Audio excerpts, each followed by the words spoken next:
దోశల తయారీ విధానం. ముందుగా ఒక గ్లాస్ పప్పుకి 3.5 గ్లాసుల బియ్యం, మెంతులు వేసి నానబెట్టుకోవాలి. నానబెట్టుకున్న 4 గంటల తర్వాత రుబ్బుకోవాలి.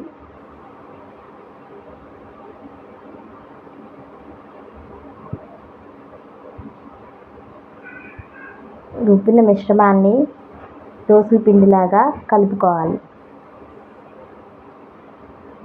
ఇప్పుడు ప్యాన్ పెట్టుకొని ప్యాన్ వేడయ్యాక ఆయిల్ వేసుకొని దోశలాగా వేసుకోవాలి.